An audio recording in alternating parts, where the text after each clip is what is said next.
Hello guys, welcome to today's Topic TV. Aakalain mong may fiesta lang sa lugar na ito ng Tondo, Maynila dahil sa eksenang ito ng mga taong akala mo'y nagpapaligsahan lang sa isang laro. Subalit ang kanila palang hinihila ay ang mga kable ng kuryente ng Meralco na kanilang pinag-aagawan para maibenta.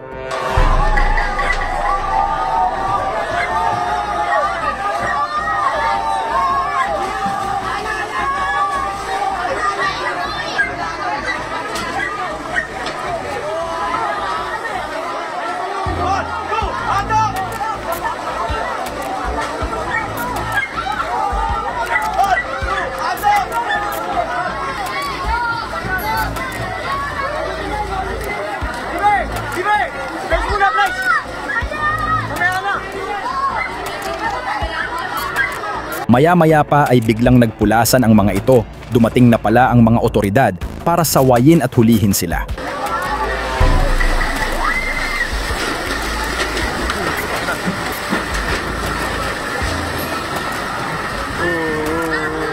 Uli! Oh, ay, ay, ay! Ay, ay, ay, ay!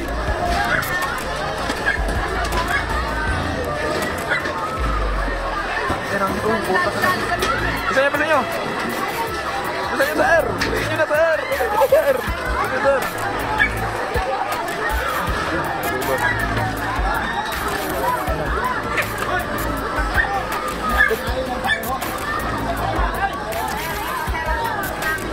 Ay, sir! Sa bubong, sir! Sa bubong, oh! Kanina pa yan, eh! Ayaw magpasita, eh!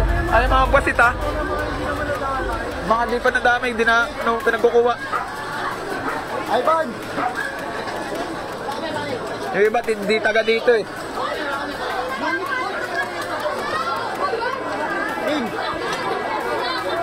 Hoy!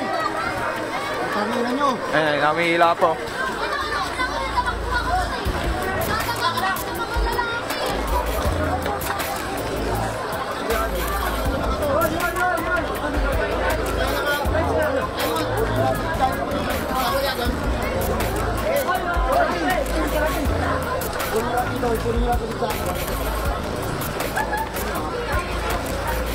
Hoy, pulas, dito. Yung iba, di naman nasunugan, eh.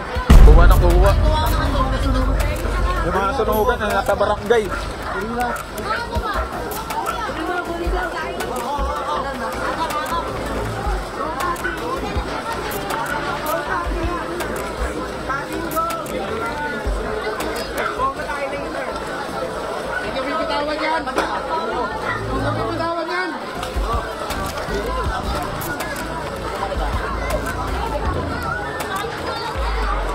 Nasa 460 naman ang bentahan ng kilo ng tanso sa ngayon, kaya ganun na lamang ang kagustuhan nilang makakuha nito para maging pera. Ang tagpong ito ay matapos masunugan ang kanilang lugar noong Agosto 6. Umabot sa Task Force Charlie ang malaking sunog na tumupok sa mga kabahayan sa Happy Land, Aroma sa Tondo, Maynila nitong Miyerkules ng umaga. Sa pinakahuling update mula sa Bureau of Fire Protection, umabot sa humigit kumulang 1,500 pamilya na nawalan ng tirahan nang lamunin ng apoy simula alas 9 ng umaga nitong Miyerkules. Agad namang napasugod sa lugar si Mayor Isko para magpaabot ng tulong sa mga biktima.